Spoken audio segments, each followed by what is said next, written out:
بسم اللہ الرحمن الرحیم۔ السلام علیکم۔ ڈیزرٹ روز سائیکی کی طرف سے میں ہوں آپ کی انسٹرکٹر ارم بی بی۔ آج ہم Muslim approaches to mental health پڑھیں گے۔ آج ہم پڑھیں گے کہ اسلام well being, happiness, optimism, hope, contentment, satisfaction and love کے بارے میں کیا کہتا ہے۔ Emotional well being. Islam through attachment of God emotional fulfilment اور ایک سینس آف پرپس دیتا ہے۔ اسٹڈی سے یہ ثابت ہوا کہ روحانیت اور مذہبی رجحان رکھنے والے لوگوں کی مینٹل ہیلتھ باقی لوگوں کے مقابلے میں بہتر ہوتی ہے۔ ایموشنل ویل بینگ کے لیے دو چیزیں بہت ضروری ہوتی ہیں، الٹیمیٹ پرپس اینڈ میننگ، اور اسلام یہ دونوں چیزیں انسان کو پرووائڈ کرتا ہے۔ اسلام کا جو کور کنسیپٹ ہے وہ یہ ہے کہ انسان اپنے آپ کو اللہ تعالیٰ کے آگے سبمٹ کرے، اللہ تعالیٰ کے آگے سرنڈر کرے، اور اس سے انسان کو دنیا والوں کی غلامی سے صحیح معنوں میں آزادی مل جاتی ہے۔ اپنے آپ کو اللہ تعالیٰ کے آگے سرنڈر کرنے کے بعد اللہ تعالیٰ کی عبادت کرنے کا ہمارے دماغ پر بہت بہتر اثر ہوتا ہے۔ یعنی جو ہم نماز پڑھتے ہیں، جو ہم دعائیں کرتے ہیں، اللہ تعالیٰ کو یاد کرتے ہیں، یہ ساری عبادتیں ہمارے سٹریس ریڈیوس کرنے میں بہت ہیلپ فل ہوتی ہیں۔ اللہ تعالیٰ پر ایمان لانے کے ساتھ ساتھ ایک مسلمان تقدیر پر بھی ایمان لاتا ہے، قدر پہ، یعنی جو بھی چیزیں ہمارے ساتھ ہوتی ہیں وہ سب ایک بہت محبت کرنے والے، بہت رحم کرنے والے، بہت انصاف کرنے والے اور بہت ہی زیادہ حکمت والے رب کی طرف سے لکھی گئی ہیں۔ اس سے ہوتا ہے کہ جب ہمارے ساتھ کچھ برا ہوتا ہے، ہمیں کوئی نقصان پہنچتا ہے، تو ہم اس طرح کی کویشچن نہیں کرتے کہ میرے ساتھ ایسا کیوں ہوا، ہمیشہ میرے ساتھ ہی ایسا کیوں ہوتا ہے، میں نے آخر ایسا کیا کیا تھا کہ میرے ساتھ یہ ساری چیزیں ہو رہی ہیں، بلکہ ہماری جو تھنکنگ ہے وہ شفٹ ہو جاتی ہے ہوپ کی طرف۔ ہم قرآن سے تسلی لیتے ہیں، اور برے وقت میں، مشکل وقت میں ہم اللہ تعالیٰ سے دونوں کی بجائے اللہ تعالیٰ کے اور قریب ہو جاتے ہیں۔ ہیپینس۔ اسلام کی نظر میں خوشی کی دو قسمیں ہوتی ہیں، ایک دنیا کی خوشی اور ایک آخرت کی خوشی۔ قرآن دنیا کی اہمیت کو کم یا ختم نہیں کرتا، بلکہ اللہ تعالیٰ قرآن میں فرماتے ہیں، وہی ہے جس نے وہ ساری چیزیں جو زمین میں ہے تمہارے لیے پیدا کی۔ ایک اور جگہ پہ اللہ تعالیٰ فرماتے ہیں، اپنے رب کے دیے ہوئے رزق میں سے کھاؤ اور اس کا شکر ادا کرو۔ ایک اور جگہ اللہ تعالیٰ فرماتے ہیں کہ دنیا میں سے اپنا حصہ لینا نہ بھولو۔ لہٰذا ایمان والے لوگ جو ہوتے ہیں وہ اس دنیا کی نعمتیں بھی انجوائے کرتے ہیں، اور وہ آخرت کے لیے بھی بہترین کوشش کرتے ہیں۔ جو ہماری ہیپینس ہے وہ اس بات پر ڈیپینڈ کرتی ہے کہ ہم اس دنیا میں کس طرح سے رہتے ہیں۔ اگر تو ہم دنیا کی محبت میں بہت زیادہ کھو گئے ہیں اور دنیاوی فائدے کے لیے ہر چیز کر رہے ہیں، تو ہماری تخلیق کا جو اصل مقصد ہے وہ ہم آہستہ آہستہ بھلا لیں گے۔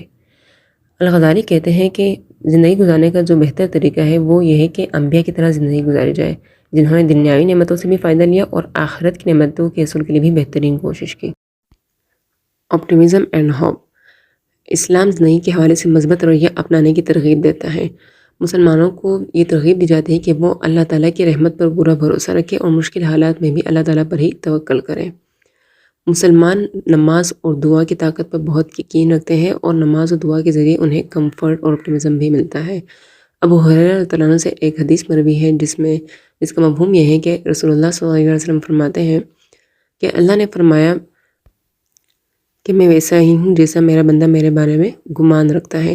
اگر وہ میرے بارے میں اچھا گمان رکھتا ہے تو اسے میں اسی طرح سے ملوں گا، لیکن اگر وہ برا گمان رکھتا ہے تو وہ اسی طرح اس کو ملے گا۔ ایک مسلمان کو ہر صورت میں آپٹیمسٹک ہونا چاہیے، یعنی اس کو اللہ تعالیٰ کے بارے میں بھی اچھا گمان رکھنا چاہیے اور بہتر کی امید بھی رکھنی چاہیے۔ اگر کوئی انسان زندگی کے حوالے سے نیگیٹو ایٹیٹیوڈ رکھتا ہے، مایوسانہ طرز رویہ اپناتا ہے، تو اس کا مطلب یہ ہوتا ہے کہ اس کا اپنے کریٹر یعنی اللہ تعالیٰ کے حوالے سے بھی نیگیٹو ایٹیٹیوڈ ہے۔ ایک مسلمان اپنی زندگی کو پوری رسپانسبلٹی کے ساتھ جیتا ہے اور آپٹیمسٹک پرسپیکٹیو کے ساتھ جیتا ہے۔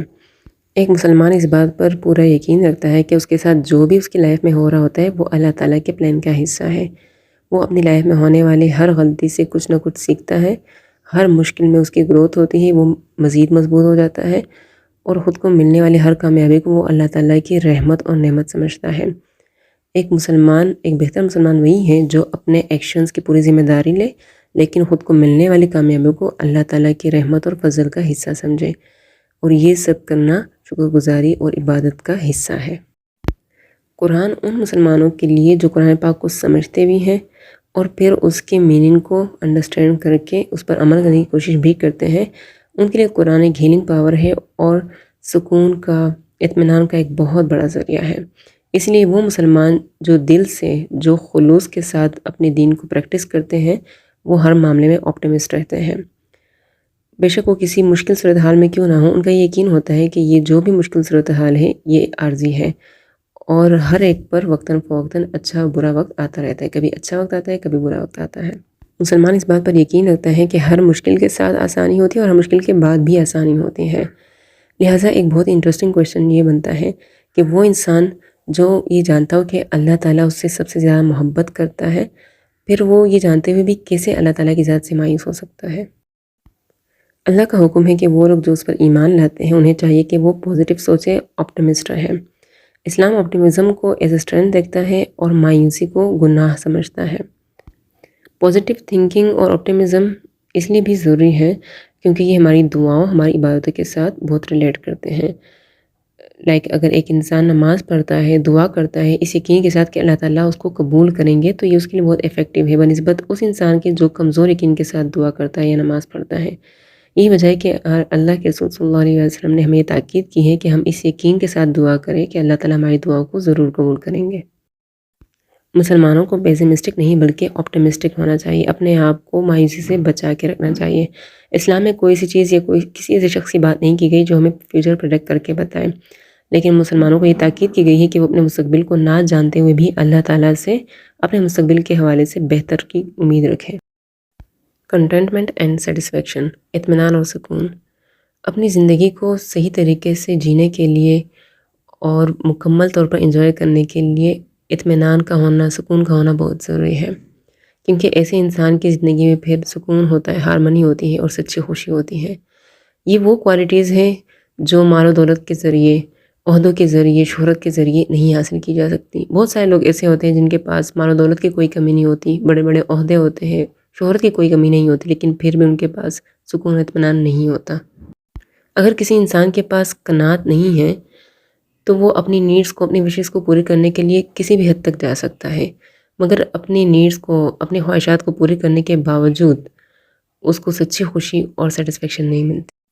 ہمیں اللہ اور اس کے رسول صلی اللہ علیہ وسلم نے یہ بتا دیا ہے کہ ہم کس طرح سے مطمئن اور پرسکون رہ سکتے ہیں۔ قرآن پاک میں ایسی بے شمار آیات ہیں جو ہمیں یہ ایڈوائز کرتی ہیں کہ دنیا کی زندگی، دنیاوی لالچ ہمیں ہمارے اصل مقصد سے ڈسٹریکٹ نہ کر پائے۔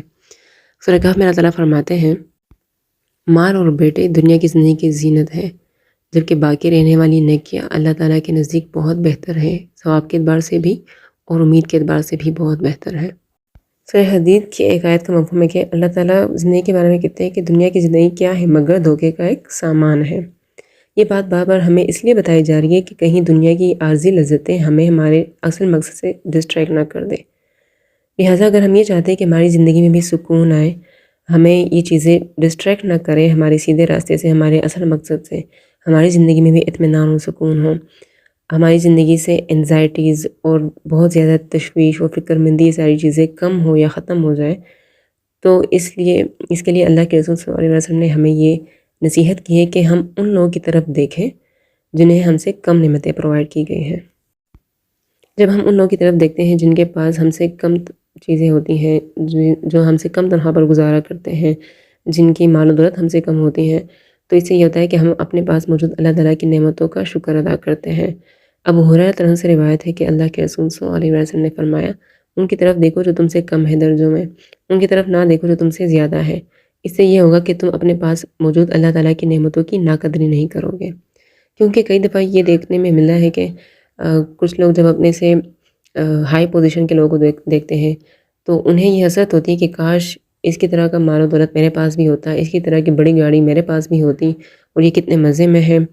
اس طرح کی حسرت بھی ہوتی ہے اور پھر ایسا انسان جیلس بھی ہونا شروع ہو جاتا ہے، اور حسد میں کچھ لوگ اتنا آگے بڑھ جاتے ہیں کہ وہ اس انسان سے وہ نعمت چھیننے کی کوشش کرتا ہے، یا اپنی خواہشات اس کی زیادہ ہو جاتی ہے اور اپنی اس خواہش کو پوری کرنے کے لیے وہ کسی بھی حد تک جا سکتا ہے۔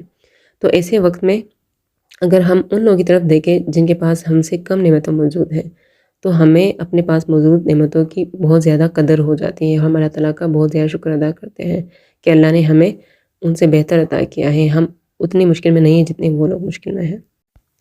کوئی بھی انسان اگر مطمئن رہنا چاہتا ہے تو اسے ایک بات یہ یاد رکھنی چاہیے کہ دنیاوی فائدوں کے اصول کے لیے اس کو کسی کو دھوکہ نہیں دینا چاہیے، اسے صرف دنیا کی زندگی کی فکر نہیں کرنی چاہیے، اسے یہ یاد رکھنا چاہیے کہ اگر وہ دنیا کی زندگی کے ہی صرف فکر میں لگا رہے اور دنیاوی فائدوں کے اصول میں ہی لگا رہے تو وہ اس دنیا کا غلام ہو جائے گا. اس کی کبھی کوئی خواہش پوری نہیں ہوگی بلکہ خواہشیں بڑھتی جائیں گی دن بدن. اسے یہی بھی یاد رکھنا چاہیے کہ وہ اس دنیا میں ہمیشہ کے لیے رہنے کے لیے نہیں آیا. یہ دنیا کی زندگی عارضی زندگی ہے، لہٰذا جو اس کا اصل مقصد ہے اسے اچیو کرنے میں وہ لگا رہے، اور جو اس کے پاس نعمتیں ہیں اس پر وہ مطمئن رہے، اور اپنی مزید خواہشیں پوری کرنے کے لیے جائز طریقہ اپنائے. اللہ کے رسول صلی اللہ علیہ وسلم نے ان تمام لوگوں کو خبردار کیا ہے جو مال و دولت کے حصول میں بہت ہی زیادہ لگے ہوتے ہیں. صرف یہی ان کی کوشش ہوتی ہے کہ ان کا مال و دولت بڑھے اور وہ باقی چیزوں کی طرف دھیان نہیں دیتے. ایک حدیث کا مفہوم ہے کہ وہ بہت خوار ہے جو دینار اور درہم کی بات کرنے والا ہوتا ہے، جو نرم مخملی کپڑوں، بہت زیادہ کپڑوں کی خواہش رکھتا ہے، اسی کے پیچھے لگا ہوتا ہے. اگر وہ چیزیں انہیں دی جائے تو وہ مطمئن ہو جاتے ہیں، لیکن اگر جب وہ نہ دی جائے انہیں تو وہ خوش نہیں ہوتے. جبکہ قناعت پسندی اطمینان ایسا خزانہ ہے جس میں کمی نہیں آتی. ہم اپنے پاس موجود کم چیزوں میں بھی مطمئن اور پرسکون رہ سکتے ہیں. ہم سے یہ کہا گیا ہے کہ ہم اپنی بہترین کوشش دیں، اپنی بہترین کوشش کریں. جو چیزیں نہیں ہیں ہمارے پاس وہ بھی حاصل کریں گے. خواہش کرنا کوئی گناہ نہیں ہے، اس کے لیے کوشش ضرور کرنی چاہیے، لیکن رزلٹ اللہ تعالیٰ کے حوالے کرنا چاہیے. اس کے پیچھے پھر پاگلوں کی طرح نہیں لگ جانا چاہیے کہ یہ چیز مجھے کیوں نہیں مل رہی، یہ اگر اس طریقے سے نہیں ملی تو پھر ہم غلط طریقے سے لے لیں. ان چیزوں سے ہمیں منع کیا گیا ہے. دوسرے مذہب کے مقابلے میں اسلام میں لو کے آسپیکٹ کے ساتھ ساتھ ایک ہیٹ کا آسپیکٹ بھی ہے کہ برائی سے بھی نفرت کی جائے اور صرف اللہ کی رضا کے لیے. اصل ایمان والا وہی ہے جو اللہ کی خوشی کے لیے محبت کریں اور اللہ کی خوشی کے لیے برائی کرنے والوں کو ناپسند کریں. کچھ لوگوں میں ٹینڈنسی پائی جاتی ہے یا وہ یہ بلیو رکھتے ہیں کہ ہیٹ یا ناپسندیدگی بالکل بھی نہیں ہونی چاہیے. اسلام اس چیز کو ریکمینڈ کرتا ہے کہ لوگوں سے، مسلمانوں کو چاہیے کہ وہ آپس میں بھی محبت سے رہے، اور وہ لوگ جو مسلمان نہیں ہیں، جو اللہ پر ایمان بھی نہیں رکھتے، ان کے ساتھ بھی نرمی سے، خلوص کے ساتھ اپنے تعلق رکھیں. لیکن اسلام ہمیں برائی کو اور برائی کرنے والوں کے خلاف کھڑے ہونے کا حکم بھی دیتا ہے. یہ ممکن نہیں ہے کہ ایک انسان اصولوں کے بیس پر اپنی لائف گزارتا ہو اور ساتھ ہی ساتھ وہ ظلم کرنے والوں کو، برائی کرنے والوں کو دوست بھی رکھتا ہو، ان سے دوستیاں بھی نبھاتا ہو، ان کے خلاف بات نہ کرتا ہو، ان کے غلط کام کرنے کو غلط نہ کہتا ہو. ہر معاشرے میں اچھے برے لوگ موجود ہوتے ہیں، تو اچھائی کی طرف وہی انسان اٹریکٹ ہو سکتا ہے جو برائی کو ناپسند کرتا ہے. اسلام میں بھائی چارہ قائم کرنے کے اور بھائی چارے کو فروغ دینے کی بہت ترغیب دی گئی ہے کہ ہم ان لوگوں کے ساتھ دوستیاں کریں جو ایمان والے ہیں اور جو اچھے ارادے رکھنے والے ہیں. اس کے ساتھ ساتھ وہ لوگ جو ظلم کرنے والے ہیں، جو کرپشن کرتے ہیں، جو برائیاں کرتے ہیں اور پھیلاتے ہیں، ان کے خلاف بھی جدوجہد کی جائے. اسلام میں جو لو کا کنسیپٹ ہے وہ یونیورسل ہے. قرآن میں اللہ تعالیٰ فرماتے ہیں سورہ انبیاء میں کہ ہم نے نبی علیہ السلام کو تمام جہانوں کے لیے رحمت بنا کر بھیجا تھا.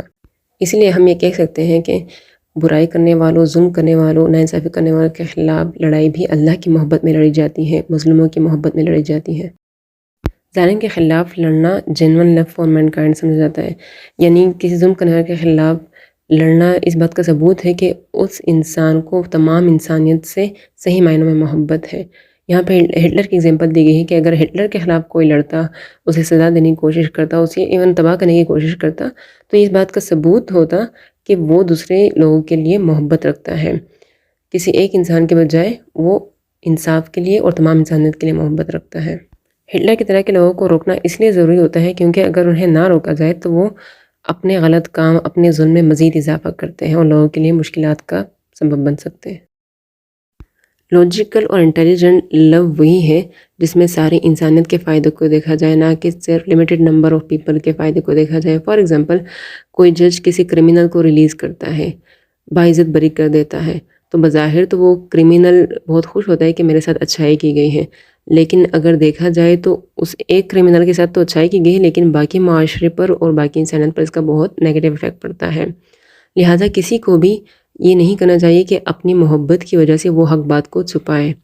جیسے ہمارے بچے اگر وہ بیمار ہوتے ہیں، انہیں انجیکشن کی ضرورت ہوتی ہے، انہیں میڈیسن کی ضرورت ہوتی ہے یا سرجری کی ضرورت ہوتی ہے، تو ہم یہ جانتے ہوئے بھی کہ یہ ان کے لیے تکلیف دہ ہے، پھر بھی ہم انہیں انجیکشن بھی لگواتے ہیں اور سرجریز بھی کرواتے ہیں، کیونکہ ہمیں یہ پتہ ہوتا ہے کہ یہ تھوڑی دیر کی تکلیف جو ہے یہ لانگ ٹرم پین سے میں بچا سکتی ہے. Human love for God. اسلام میں مسلمانوں سے ایکسپیکٹ کیا جاتا ہے کہ وہ اللہ تعالیٰ کو ہر ایک چیز سے، ہر ایک شخص سے، اپنے ہر رشتے سے زیادہ محبوب اور عزیز رکھتے ہیں۔ قرآن پاک میں اللہ تعالیٰ فرماتے ہیں اگر تمہارے آباء و اجداد، تمہارے بچے، تمہارے بھائی، تمہاری بیویاں، تمہارے خاندان اور تمہاری دولت جنہیں تم کماتے ہو اور تمہاری تجارت جن کے کھونے سے تم ڈرتے ہو اور تمہارے گھر جنہیں تم پسند کرتے ہو، اگر یہ ساری چیزیں تمہیں اللہ اور اس کے رسول اور اس کے راستے میں جہاد کرنے سے زیادہ عزیز ہے تو پھر انتظار کرو اس وقت تک یہاں تک کہ آ جائے اللہ تعالیٰ کا فیصلہ، اور اللہ فاسق لوگوں کو ہدایت نہیں دیتا۔ ایک مسلمان وہ نہیں ہے کہ جو اللہ سے محبت کرے، بلکہ اصل ایمان یہی ہے کہ اللہ سے سب سے زیادہ محبت کی جائے، اللہ تعالیٰ کی محبت سب سے مقدم رکھی جائے۔ قرآن پاک میں اللہ تعالیٰ فرماتے ہیں بعض لوگ ایسے ہیں جو اللہ تعالیٰ کے ساتھ شریک ٹھہراتے ہیں، ان سے ایسی محبت کرتے ہیں جیسی محبت اللہ سے کرنی چاہیے، جبکہ جو لوگ ایمان لائے وہ اللہ تعالیٰ سے محبت میں بہت سخت ہے، یعنی اللہ سے بہت زیادہ محبت کرنے والے ہیں۔ آج کے لیکچر سے آپ کو یہ بخوبی اندازہ ہو گیا ہوگا کہ اللہ تعالیٰ نے ہماری مینٹل ہیلتھ کے لیے، ایموشنل ہیلتھ کو انہینس کرنے کے لیے اور پھر اس کو مینٹین کرنے کے لیے کیا کیا ایڈوائسز دی ہیں۔ اللہ تعالیٰ ہمیں توفیق دے کہ ہم ان سب نصیحتوں پر عمل کر کے اپنی ایموشنل ہیلتھ کو، اپنی مینٹل ہیلتھ کو انہینس کر سکیں۔ اگلی ویڈیو تک مجھے اجازت دیجیے۔ اللہ حافظ۔